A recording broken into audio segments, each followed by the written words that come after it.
Bismillahirrahmanirrahim. Innal hamdalillah nahmaduhu wa nasta'inuhu wa nastaghfiruh wa na'udzu billahi min shururi anfusina wa min sayyiati a'malina may yahdihillahu fala mudhillalah wa may yudlil fala hadiyalah. Asyhadu an la ilaha illallah wahdahu la syarikalah wa asyhadu anna Muhammadan abduhu wa rasuluhu alladzi la nabiyya ba'dah. Allahumma salli wa sallim wa barik ala nabiyyina wa ala alihi wa ashabihi wa man tabi'ahu bi ihsanin ila yaumiddin. Subhanaka la ilma lana illa ma 'allamtana innaka antal alimul hakim. Allahumma anfa'na bima 'allamtana wa 'allimna ma yanfa'una wa zidna ilman. Allahumma inna nas'aluka ilman nafi'an wa rizqan thayyiban wa amalan mutaqabbalan. Ayyuhal akhwatul ahibba, uhayyikum bitahiyatil Islam, tahiyatul ahlul jannah. Assalamualaikum warahmatullahi wabarakatuh. Hamdan wa syukran lillah, segala puji dan syukur hanya milik Allah Subhanahu wa taala. Alhamdulillah pada pagi yang berkah ini ya, di majelis di tempat ini mudah-mudahan mendatangkan rahmat dan ridho Allah Subhanahu wa taala dengan niat kebaikan, niat thalabul ilmi, dan mudah-mudahan apa yang kita lakukan ini merupakan amal soleh yang akan memberatkan timbangan fi mizanil hasanat insyaallah. Dan terkadang banyak orang yang malas-malasan, padahal Rasulullah SAW mengatakan majelis ilmu ini merupakan raudhum min riyadil jannah, taman-taman surga. Dan mudah-mudahan kita diberikan kesehatan dan keistiqomahan dalam menjalankan aktivitas. Ibu-ibu yang dirahmati Allah Subhanahu wa taala, di tahun 2021 ini ya kita saksikan, kita melihat begitu banyak. Tahun ini diawali dengan berbagai macam musibah. Dari mulai hilangnya pesawat Sriwijaya Air, kemudian gempa, banjir bandang, lalu kemudian kematian yang tiba-tiba. Kematian orang-orang yang soleh, diantaranya Syekh Salah Ali Jaber. Kemudian juga kadang saudara kita, tetangga kita, tiba-tiba mendengar kabar berita. Ini sebuah tazkirah sebenarnya dari Allah Subhanahu wa taala, menjadikan sebuah renungan ya, peristiwa-peristiwa yang terjadi, bahwasanya bagaimana cara kita menyikapinya. Nah, makanya biasanya para ulama salafus saleh dulu, Waalaikumsalam, ketika mereka bertemu itu mereka saling menasehati. Dalam sebuah buku yang ditulis oleh Abdurrahman bin Aun, beliau mengatakan orang-orang soleh itu mereka menasehati dengan 3 perkara, sehingga 3 perkara ini membuat kebahagiaan sebenarnya di dunia dan di akhirat bagi orang-orang yang beriman. Ya, 3 perkara ini ya, kalau kita bedah, ini luar biasa 3 perkara ini. Yang paling utama kata para ulama di dalamnya adalah perbaikilah hidupmu, wabil khusus hubungan, sejauh mana hubungan kita dengan Allah Subhanahu wa taala. Nah, ini kadang hubungan dengan Allah ini yang mengakibatkan hal-hal yang terjadi, bisa jadi. Ya, kalau kita hubungan baik dengan Allah Subhanahu wa taala, ya, nah di sini kata para ulama disebutkan 3 nasihat ini, saya bacakan saja. Yang pertama, nasihat yang pertama kata para ulama, waman amila li akhiratihi kafahullahu dunyahu. Yang pertama, waman amila, barang siapa yang beramal untuk visinya itu akhirat. Akhirat nih, visinya orang beriman itu visinya harus akhirat. Kafahullah, maka Allah akan cukupkan dunianya. Jadi kalau visi bukan orang beriman atau visi orang-orang kafir kan visinya dunia. Nah, kalau visi orang beriman, visinya lebih panjang, lebih luas, akhirat. Sehingga kalau visinya akhirat, dunia dapat. Beda kalau visinya dunia, akhirat tidak akan dapat. Ini nasihat yang pertama yang akan kita syarah, kita bedah. Yang kedua, waman aslaha ala sariratihi aslahallahu ala niyatihi. Barang siapa yang memperbaiki batinnya, jiwanya, atau hatinya, aslahallahu ala niyatihi. Allah akan perbaiki secara zahir. Allah akan perbaiki secara perilaku, akhlak yang nampak. Kemudian nasihat yang ketiga, waman aslaha bainahu wa bainallah aslahallahu bainahu wa bainan nas. Barang siapa yang memperbaiki hubungannya dengan Allah Subhanahu wa taala, aslahallahu, Allah pasti akan memperbaiki hubungannya dengan manusia. Nah, ini kunci sebenarnya. Maka ketiga perkara ini, kalau kita dalami nasihat di antara para ulama salafus saleh, kalau bertemu nasihatnya ini. Dan ini nasihat yang pertama, ya, waman amila li akhiratihi. Barang siapa yang beramal untuk akhiratnya, maka Allah akan cukupkan dunia. Sebagaimana di dalam sebuah hadis, ya, Rasulullah SAW berpesan, ya, man kana hammuhu li akhiratihi hammuhu. Barang siapa yang hammuhu, hammun itu keinginan, cita-citanya untuk akhirat. Ini hadis diriwayatkan oleh Imam Tirmizi. Wa man kana hammuhu li akhiratihi, barang siapa yang keinginannya, cita-citanya untuk akhirat, ya, li akhiratihi, maka disebutkan oleh Rasulullah SAW, Allah akan memberikan satu, istiqomah. Yang kedua, Allah akan kayakan hatinya. Jadi kekayaan hati. Kemudian yang ketiga, kata Rasulullah SAW, atahu dunya, maka dunia akan datang kepadanya dalam keadaan hina. Jadi dunia itu di hadapannya hina. Jadi bukan sesuatu yang visi yang dia harapkan dunia itu. Sebagaimana para sahabat radhiyallahu anhum, ini mereka ketika menjalani kehidupan, visinya akhirat, beramal untuk akhirat, semangatnya untuk akhirat, semangatnya untuk jannah, surga. Ya, bukan saja aktivitasnya mengejar dunia. Ya, beda dengan orang Yahudi, orang Nasrani, ya, cita-citanya dunia, ngejar dunia, dunia. Bangun tidur pikirannya dunia, bangun tidur dunia. Ya, kalau orang-orang beriman yang dicontohkan oleh Rasulullah dan para sahabat, didikan Rasulullah kepada para sahabat, saya ambil contoh. Satu orang sahabat yang visinya akhirat. Sehingga ini menjadi bukan kisah fiktif, ya, kisah yang kita ambil suri toladan yang baik.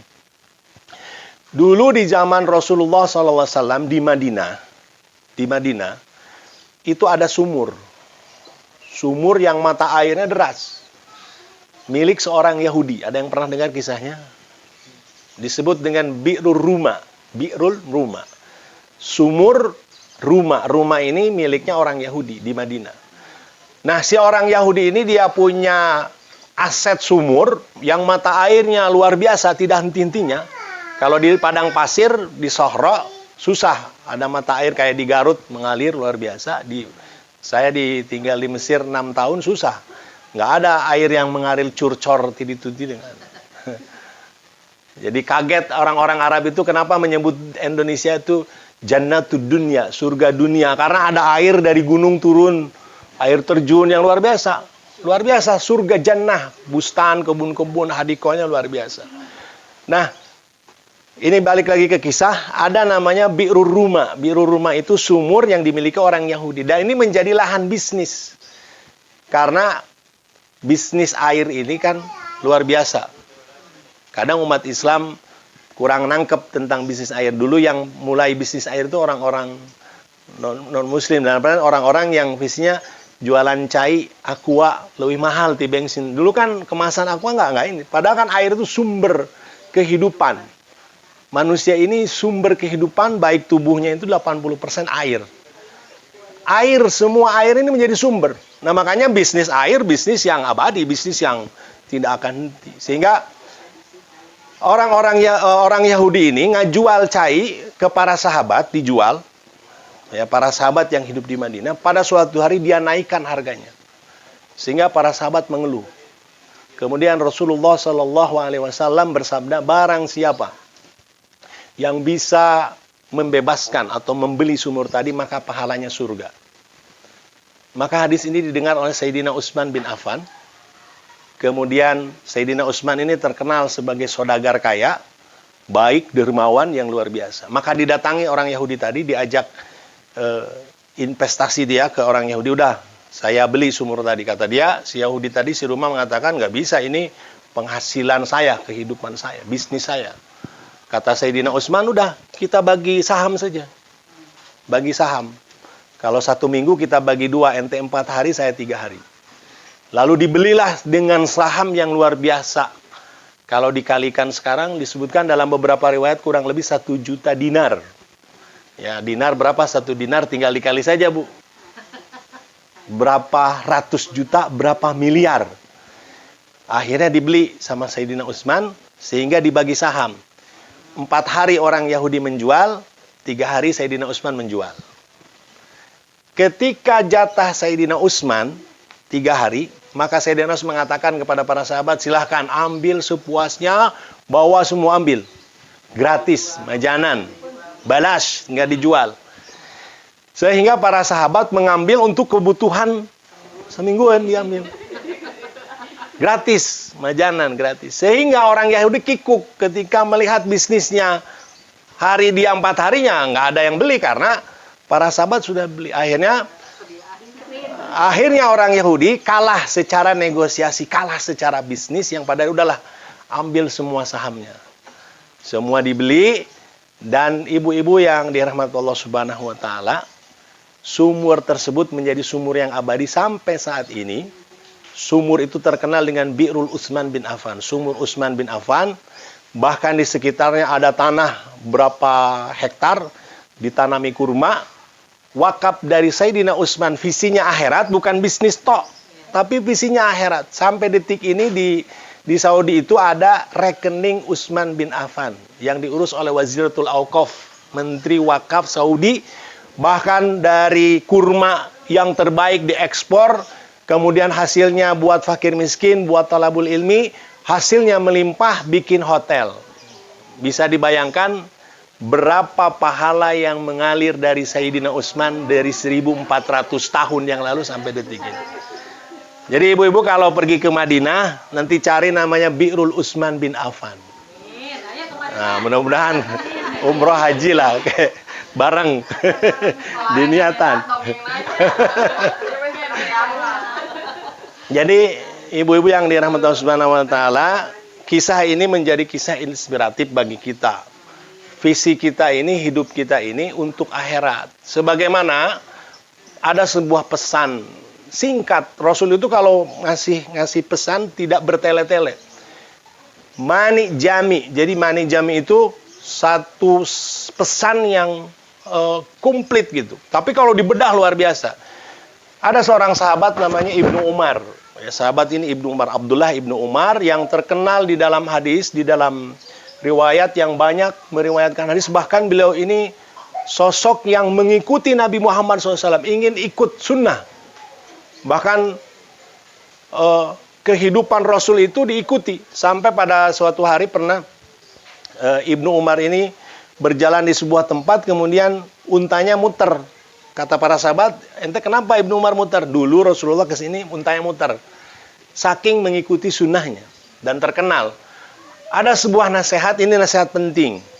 Yang menjadikan pikiran kita, falsafah kehidupan kita, bahwasanya dunia ini sebuah persinggahan saja, bukan tujuan. Disebutkan Ani bin Umar radhiyallahu anhuma qala Rasulullah sallallahu alaihi wasallam. Pada suatu hari kata Ibnu Umar, Rasulullah memegang pundak. Jadi Ibnu Umar dipegang pundak.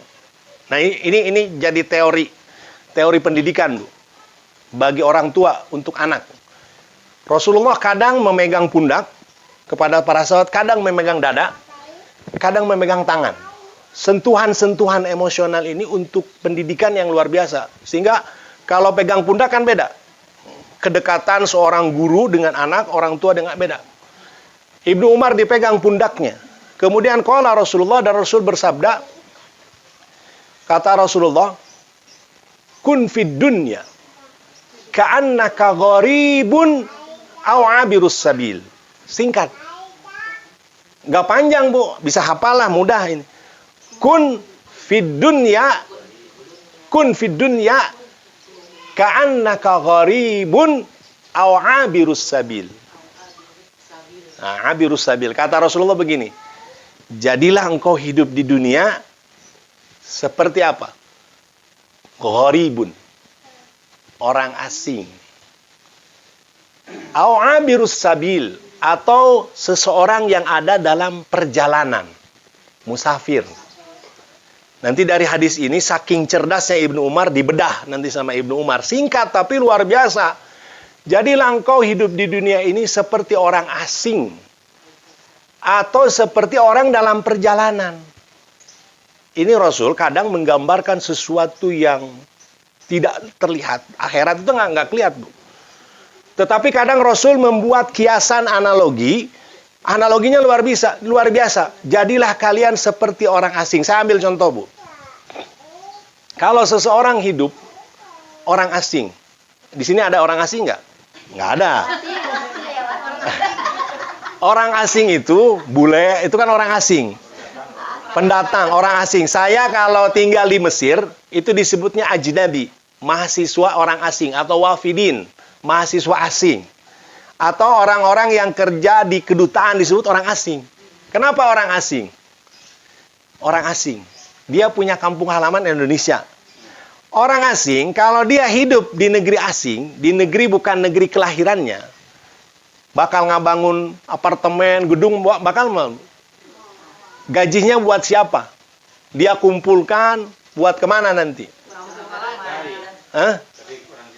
Buat pulang lagi. Betul nggak? Ini logika yang Rasulullah sampaikan kepada para sahabat, kepada kita. Jadilah kalian di dunia seperti orang asing.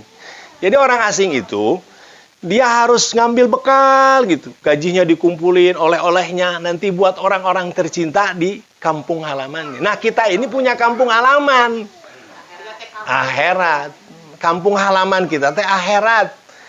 Ya, akhirat. Jadi orang asing di dunia ini, kalau kita mikirnya bukan menetap, orang asing di dunia, berarti kita apa?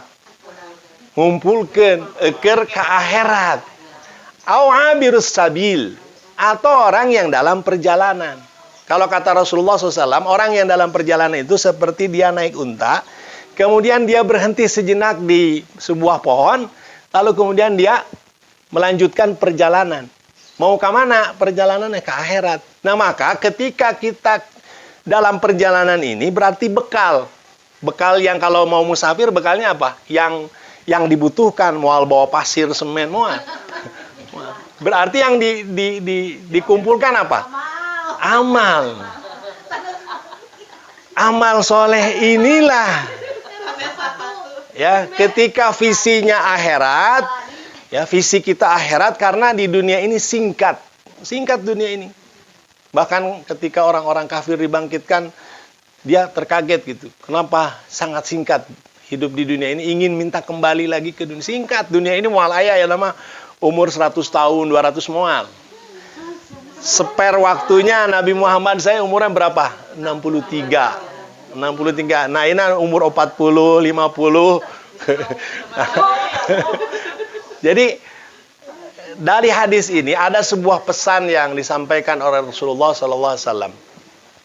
Kata Rasulullah, ketika visi kita akhirat, kemudian mengingat tentang kematian, yang bisa jadi tiba-tiba musibah, pesawat, dan sebagainya, bahkan kematian yang mendadak, ya, COVID, apalagi wabah yang luar biasa ini, ya, sehingga kalau kita kembali lagi, visi kita akhirat, kemudian mengingat kita akan mati, akan kembali, ya, sehingga Rasul dalam sebuah hadis mengatakan, aksiru dzikra hazimil ladzat. Aksiru dzikra, perbanyaklah kalian mengingat. Zikir, apa zikirnya? Hazimil ladzat, sesuatu yang akan menghancurkan kelezatan. Kenikmatan dunia itu akan habis, selesai. Kalau sudah meninggal, selesai. Nikmat dunia, yang punya rumah mewah, mobil mewah, pesawat mewah, emas recem, pas dikubur, kumaha dikubur? Dikubur itu cuman 2 kali 1,5 meter lah paling ya. Tidak mungkin dimasukkan semua. Karena Rasul mengatakan ada 3 yang akan menghantarkan jenazah. 3. 1, keluarga, kerabat, sahabat. Yang kedua, hartanya. Yang ketiga, amal soleh.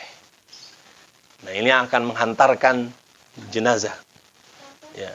Yang 2, kata Rasulullah, dia kembali. Kerabat, anak kembali. Suami, mantan suami atau istrinya juga kembali. Kalau yang meninggalnya masih muda, ya suaminya bisa nikah lagi. Kalau suaminya meninggal, istrinya masih bisa nikah lagi, kan gitu. Nah, sahabat, kerabat, sudah selesai. Paling juga dilupakan nanti. Cuman 3 hari, 4 hari, seminggu, sebulan selesai. Kehidupannya selesai, sudah. Tertutup. Kemudian harta, mobilnya, motornya, apapun yang akan mengantarkan kembali lagi. Ya. Cuman yang akan menetap amal soleh, amal kebaikan.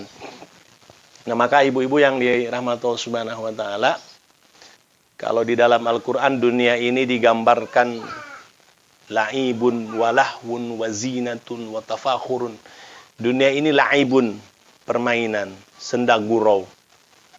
Kemudian dunia ini tafakhur, kebanggaan, minal amwal wa aulad. Jadi bangga orang kadang, nih saya punya anak saya lulusan ini bangga. Tapi ini bukan menjadi satu kebanggaan di akhirat, nanti bisa jadi fitnah. Anak jadi fitnah, harta jadi fitnah. Apalagi harta. Waduh, harta dihisabnya 2. Kalau tidak digunakan untuk kebaikan, yang banyak harta juga jangan berbangga dengan harta yang begitu banyak. Ada dalam hadis itu Abdurrahman bin Auf. Abdurrahman bin Auf ini sosok yang tajir, orang yang kaya, kekayaannya luar biasa. Dia kalau megang sesuatu jadi emas. Abdurrahman bin Auf. Dulu ketika hijrah cuman sehelai baju saja. Ketika hijrah itu cuman pakaian saja. Kemudian dipersaudarakan oleh Rasulullah dengan seorang sahabat namanya Sa'ad, ya.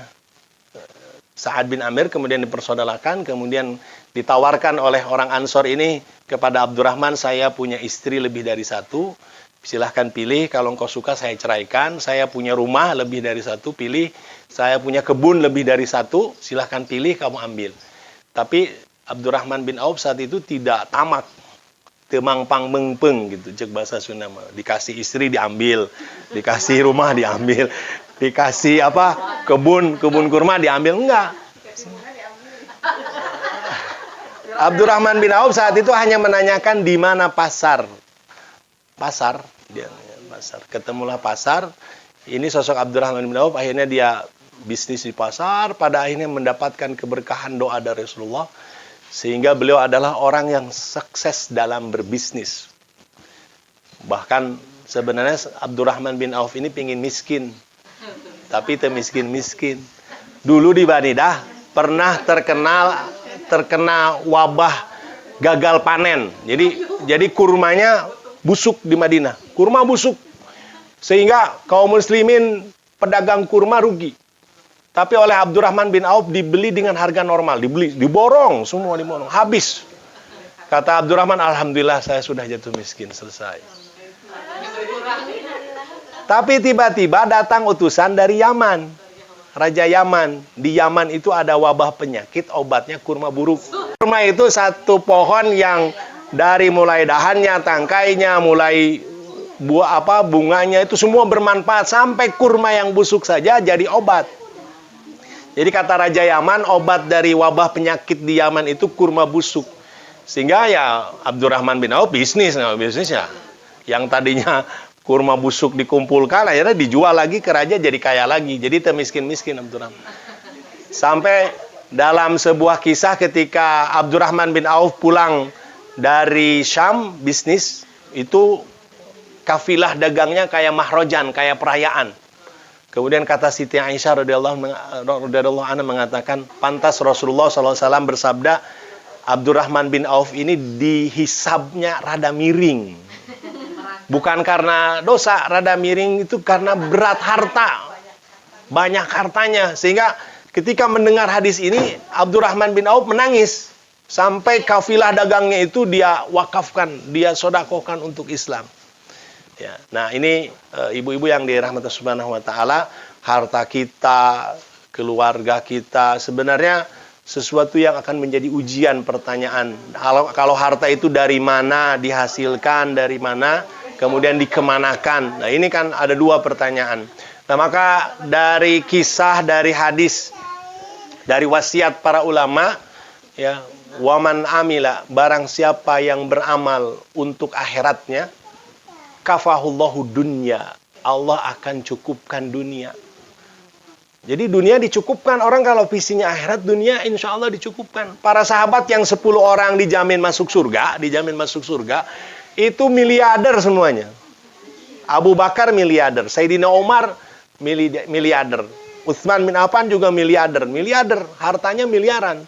Ya, tapi mereka itu menjadikan harta itu bukan di hati. Ya, sehingga hadis yang tadi Rasul sampaikan, barang siapa yang hammuhu li akhirah, keinginannya, cita-citanya untuk akhirat, Allah akan anugerahkan istiqomah, Allah akan kayakan hati. Nah, ini hati sebenarnya. Kalau hatinya kaya dengan dunia lain, ya, makanya para sahabat berdoa itu, Allahumma ja'al dunyana fi aidina, ya Allah jadikan dunia dalam genggaman tangan kami, wala taj'alna fi qulubina, jangan jadikan dunia ini di hati. Kalau dunia di hati kan beda. Aya kenceleng lewat nu dicari. Anu gambarna golok bedog. Jarang tanu peci beureu anu warna beureu peci hideung kan jarang gitu. Dipilih kan kalau beda Siti Aisyah, contoh Siti Aisyah. Ketika Rasul mengatakan, Aisyah ada apa? Cuman ada roti, diberikan kepada orang miskin. Kadang maksudnya kadang visinya itu luar biasa. Siti Aisyah itu sosok yang ketika gemar bersodako, ini yang harus dicontoh nih Bu ya. Jadi lamun mau sodako teh jangan dipilih anu uang nanu butut, anu korea, anu soe. Iya. Siti Aisyah itu dalam riwayat yang pernah saya baca, ketika dia bersodako kadang dikasih parfum gitu. Si dinar dirhamnya. Jadi ketika diterima sengit, resep, batul. Yang terbaik, diberikan kan yang terbaik. Sodako itu yang bukan yang terburuk, lain lecek yang bukan, sedekah itu yang terbaik, yang bagus. Kalau bisa mah disengitan gitu kan. Jadi ulah sedekah uangnya diamban rada bau tarasi, bau asin, bau. Duh cenah ieu mah.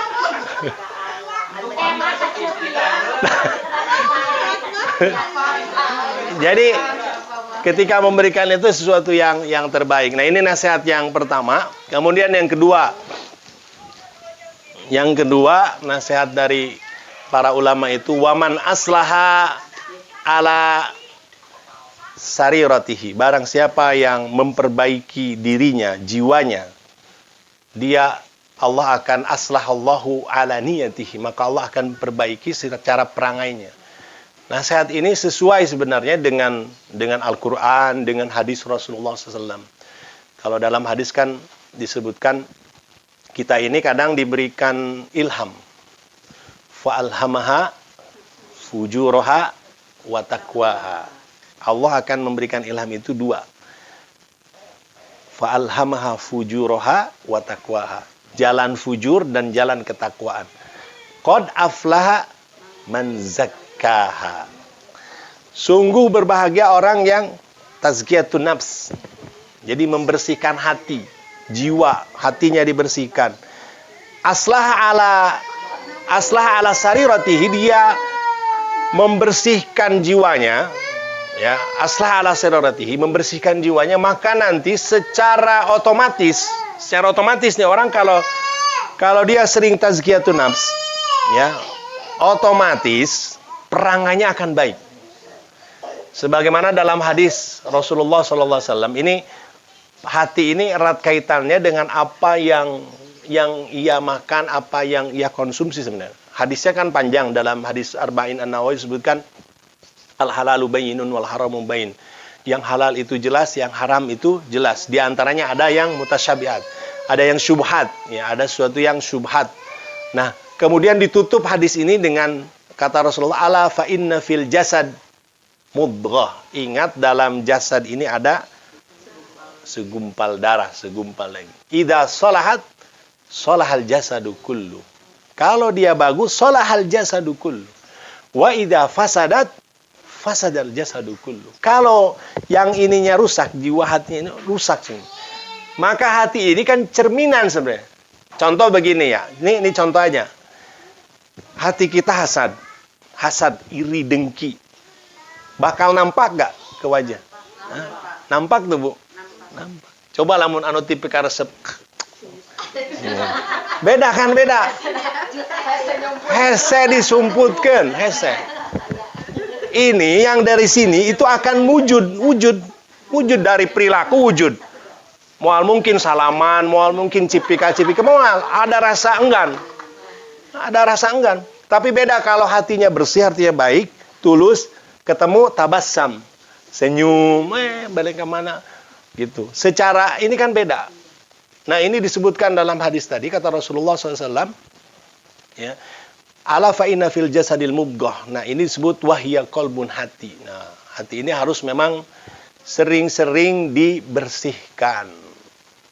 Tazkiyatun nafs. Sehingga dari sini akan muncul perilaku akhlak, ya, kemudian penyakit-penyakit. Kalau hati itu kan kenapa disebut qalbun? Qalbun hati. Karena kan bolak-balik. Kadang suka, kadang benci. Bolak-balik. Ya, jadi disebut hati itu ya dia bolak-balik. Nah, hati ini kan tergantung, ya. Kalau dia bersihkan, ya, karena kalau dalam bukunya Ibnu Qayyim Al-Jauzi, beliau tentang hati itu kan terbagi 3.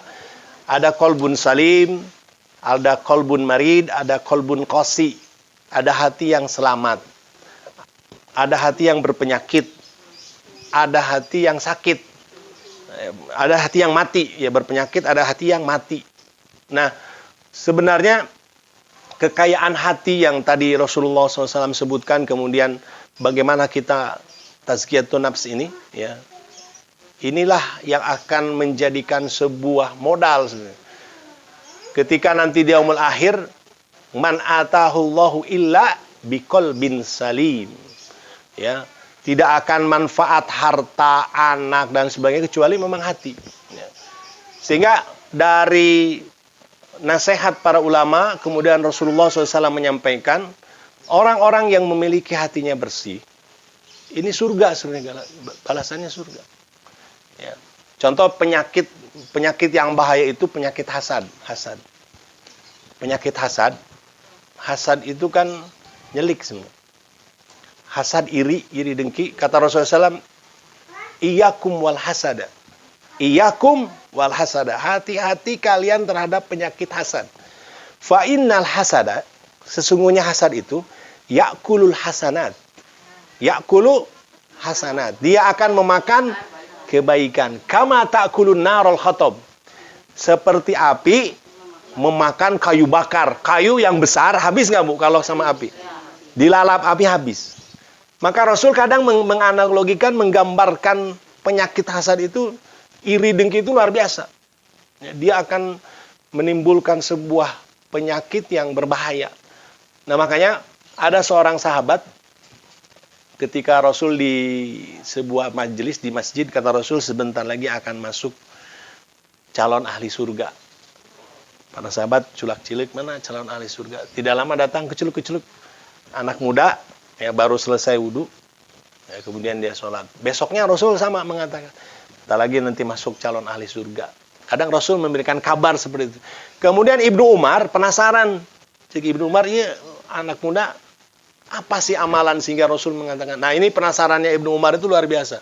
Sehingga dia ziarah ke rumahnya, kemudian dia ziarah ke rumahnya, dia ngepok lah, diperhatikan, sarua wae gini, sholatnya sama, iyana sama, nggak ada amalan spesial.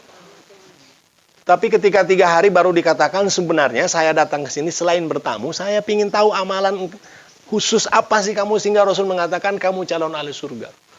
Kemudian kata dia, mungkin ini amalan saya, kata sahabat tadi, kalau setiap malam sebelum tidur, salamatus sadr.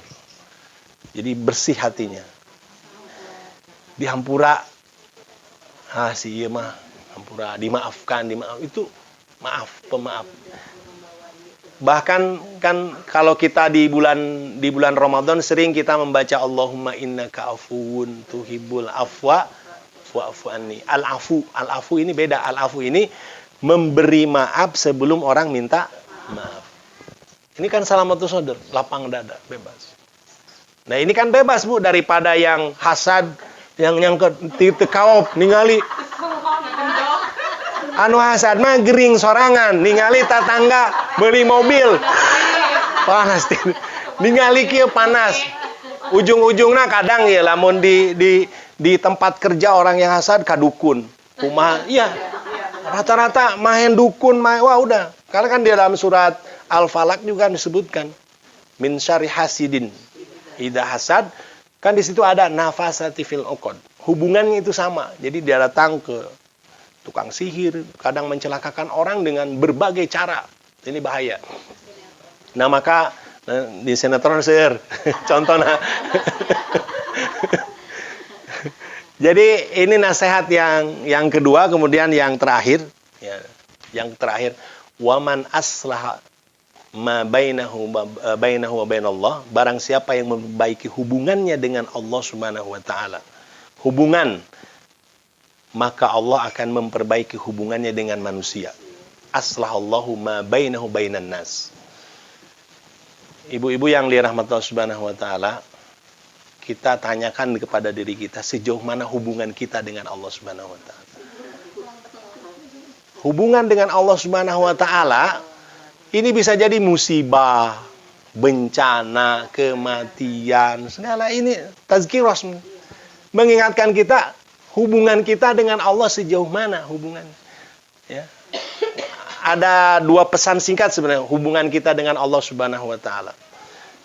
Hubungan dengan Allah Subhanahu wa taala, ya, hablum minallah. Salah satu tali Allah itu apa? Al-Qur'an. Salah satu tali yang kuat. Tali yang kuat itu Al-Qur'an, sebagaimana dalam surat Al-Imran ayat 103, 104 ketika pesan untuk meningkatkan kualitas keimanan ketakwaan, ya ayyuhalladzina amanu taqullaha haqqa tuqatih wa la tamutunna illa wa antum muslimun wa'tasimu bihablillahi jami'an wa la tafarraqu wadhkuru ni'matallahi 'alaikum id kuntum a'daan fa'alafa baina qulubikum fa asbahtum bi ni'matihi ikhwana. Sebenarnya ayat ini menjadikan solusi sebenarnya. Ketika kita memperbaiki hubungan kita dengan Allah Subhanahu wa taala, maka hubungan dengan sesama manusia akan baik. Wa'tasimu bihablillahi jami'an. Maka berpegang teguhlah kalian kepada tali Allah. Kata Ibnu Katsir, tali Allah itu diantaranya Al-Qur'an. Al-Qur'an ini tali Allah. Ya, kan kalau kita maknai Al-Quran itu apa? Kalamullahi ta'ala al-mu'jiz. Al-Quran itu perkataan Allah Subhanahu wa ta'ala yang mengandung mukjizat. Jadi kita meyakini Al-Quran itu adalah surat kalam. Ya, kalau disebut surat cinta, ya surat cinta dari Allah Subhanahu wa ta'ala. Kalau surat cinta kan harusnya sering dibaca, Bu. Dulu lamun kersusuratan disimpan di dompet, dibuka, dibaca, delus-elus, di parfuman kan gitunya. Ayo nama aku WA. Dulu makan surat yang luar biasa gitu, surat yang dari kekasih itu dah kalamullah. Sehingga ini contoh ya, ini contoh dalam kehidupan, jangan jauh-jauh lah. Syekh Shalih Ali Jabir. Syekh Shalih Ali Jaber ini lahir di Madinah. Umurnya baru 44 tahun. Masih muda. Lahir di Madinah. Sebenarnya kalau mau dia hidup di Madinah. Selesai. Nikmat di Madinah. Madinatun Nabi enak sebenarnya. Tapi visinya dia pingin dakwah di Indonesia. Visinya dia itu pingin membumikan Al-Quran. Karena masyhurnya Syekh Ali Jaber ini dia ketika jadi juri tahfidz Quran. Hafidz. Ini masyhur. Ketika hubungan dia, seorang Syekh Shalih Ali Jaber ini, hubungannya baik dengan Allah melalui Al-Quran. Coba bisa digambarkan, ini kehidupan sebenarnya. Maka hubungan dengan manusia gimana Syekh Shalih Jaber? Baik. Ketika meninggal, itu hampir di Facebook, di WA, seluruhnya apa? Doanya buat siapa? Emang kenal, pernah ketemu sama tentu arau. Tapi kan beda, ta'alluqnya beda. Ya. Jadi ketika Allah Subhanahu wa taala sudah mencintai seseorang karena hubungannya dia baik, dia senantiasa memperbaiki hubungannya terus baik hubungannya dengan Allah, itu Allah Subhanahu wa taala memanggil malaikat Jibril.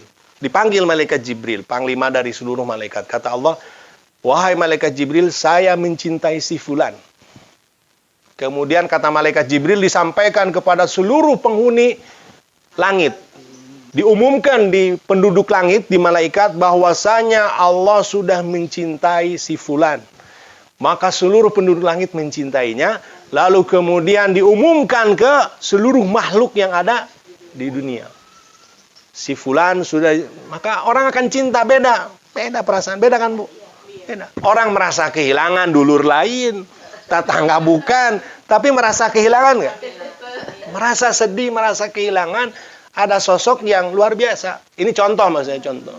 Ya, contoh dengan hubungan baik kita dengan Al-Quran itu, ya, salah satu hubungan kita dengan Allah Subhanahu wa taala. Ya, hablum minallah, tali Allah itu yaitu Al-Quran. Kemudian yang berikutnya kedua itu setelah Al-Quran adalah sholat. Nah, kita introspeksi diri kita, muhasabah sejauh mana hubungan kita di sholat. Sholat itu jauh-jauh lah, jangan itu. Ibu-ibu mah enak sebenarnya. Tidak ada kewajiban jihad, nggak ada Bu, nggak ada. Ya. Tapi kata Rasulullah, barang siapa yang menjaga sholat 5 waktunya, taat ke suami, surga. Ibu-ibu sebenarnya enak, ibu-ibu itu enak dibanding laki-laki. Ya, dibanding laki, ibu-ibu itu lebih enak. Nggak ada sholat wajib di masjid jamaah, nggak ada, karena ada kewajiban rumah tangga, ngurus anak dan sebagainya. Tapi terkadang jangankan yang yang meninggalkan sholat, yang sholatnya juga suka disebut fawailul lil musallin. Nah, memperbaiki kita hubungan dengan Allah Subhanahu wa taala itu dalam sholat. Sholat ini kewajiban yang disampaikan oleh Allah Subhanahu wa taala secara langsung, tidak melalui malaikat Jibril, enggak. Kalau yang lain kadang malaikat Jibril wahyunya. Kalau sholat dari mana? Langsung Isra Mi'raj, langsung dari Allah Subhanahu wa taala, langsung. Pertemuan Nabi Muhammad dengan Allah Subhanahu wa taala bertemu langsung di Sidratul Muntaha, di Lauhil Mahfuz itu, kata para ulama, sebenarnya itu area terlarang. Malaikat Jibril saya tidak berani masuk ke Lauhil Mahfuz. Jadi ars itu akhir dari langit. Itu tidak ada yang berani masuk kecuali atas izin Allah Subhanahu wa taala. Nabi Muhammad itu dipanggil langsung, diberikan kewajiban 50 waktu sholat.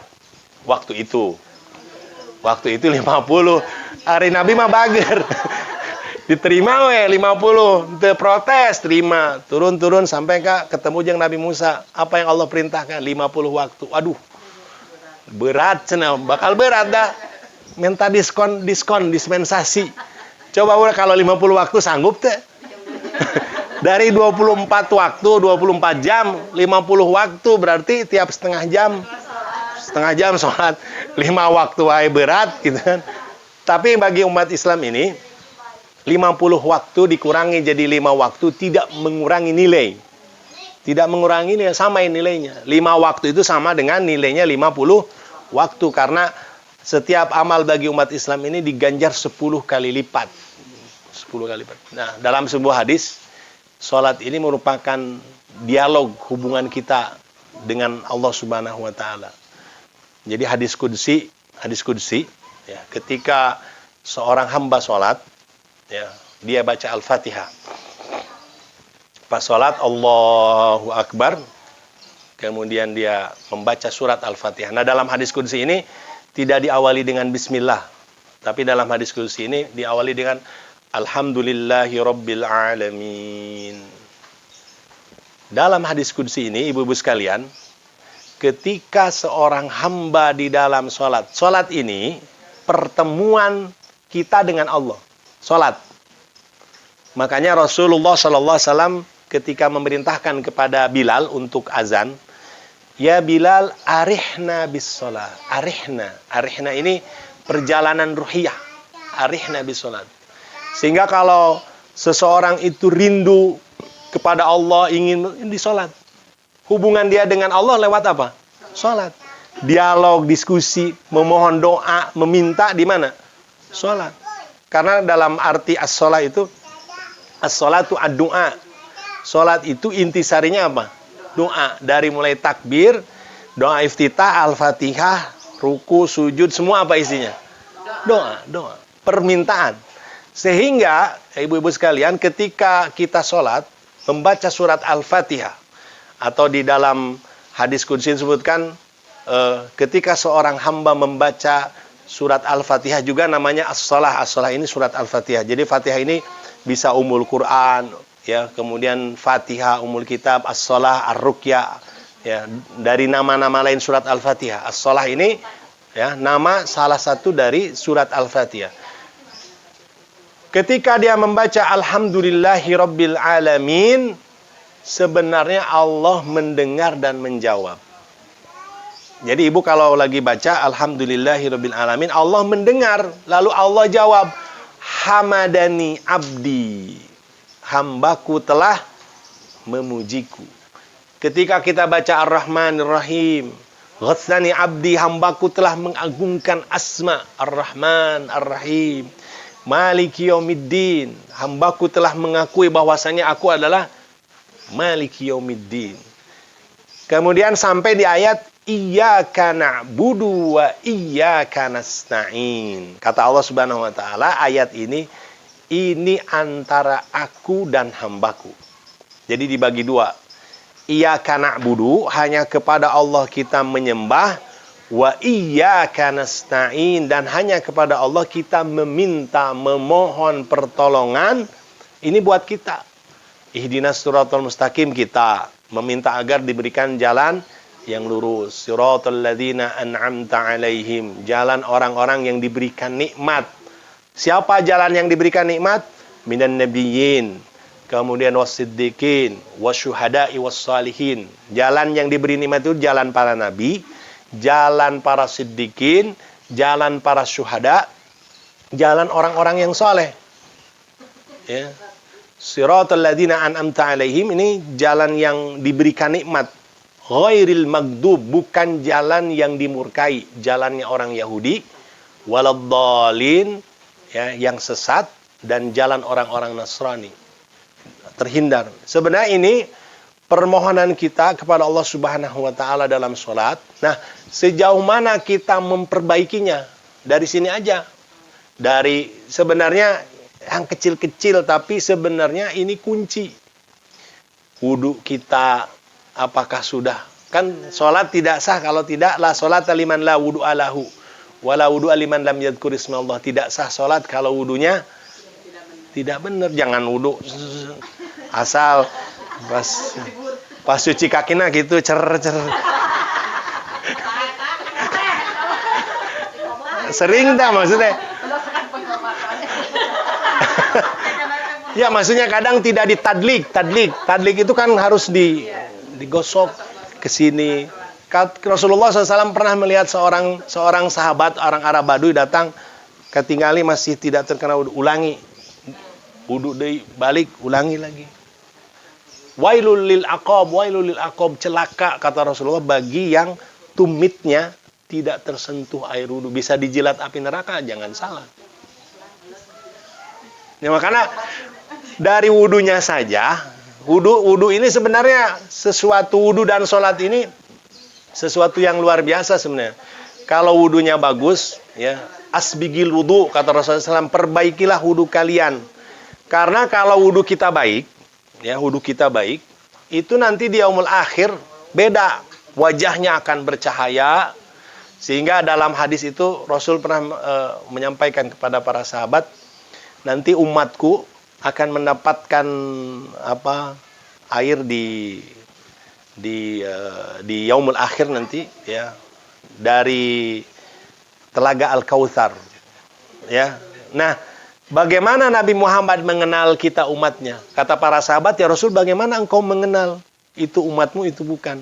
Ibu ketemu jeung Nabi ente 1400 tahun yang lalu. Tapi Rasul bisa mengenal kita salah satunya dari wudhu.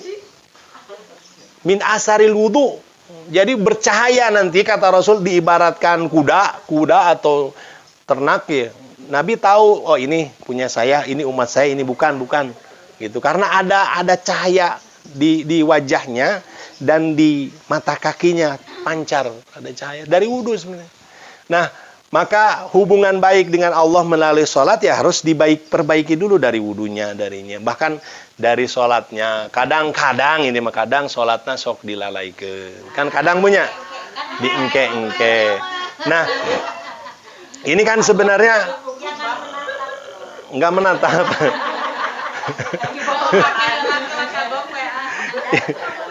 Jadi kadang ada sesuatu yang kayak lah.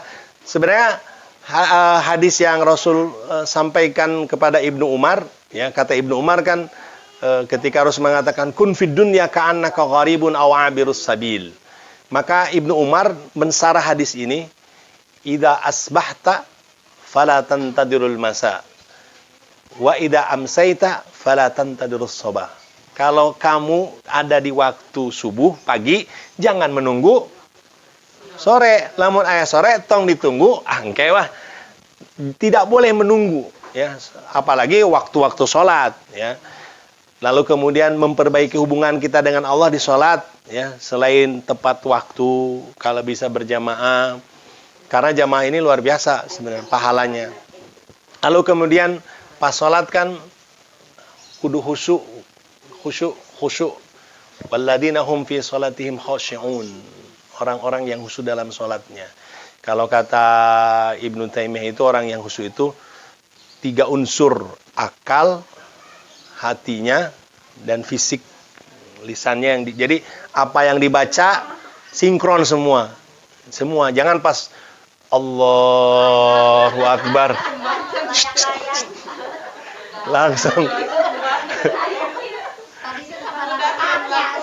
langsung Bu.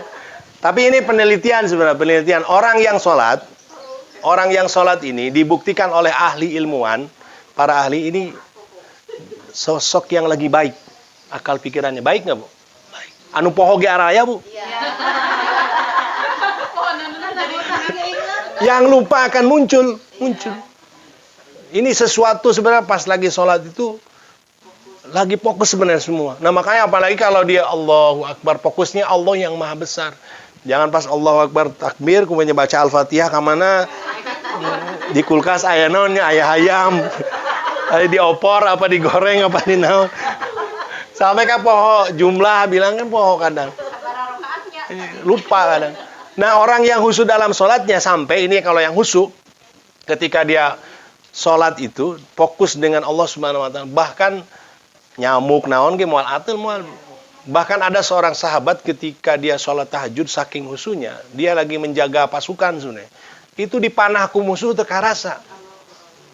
Itu saking khusyuknya karena fokus apa yang dibaca, sampai kata sahabat tadi, seandainya saya tidak ingat tanggung jawab sebagai penjaga Haris, itu lanjut sholat. Tapi karena dia penjaga, akhirnya diberitahukan. Nah, maka hubungan baik kita dengan Allah Subhanahu wa taala, otomatis dia akan memperbaiki hubungan baik kita dengan seluruh manusia. Orang kalau baik hubungannya dengan Allah Subhanahu wa taala, maka dia akan dicintai oleh penduduk langit, dicintai oleh bumi manusia. Ya, nah ini ibu-ibu yang dirahmati Allah Subhanahu wa taala, 3 pesan dari para ulama sesuai dengan Al-Qur'an, sesuai dengan hadis Rasulullah SAW. Mudah-mudahan di tahun 2021 ini kita jadid hayatak.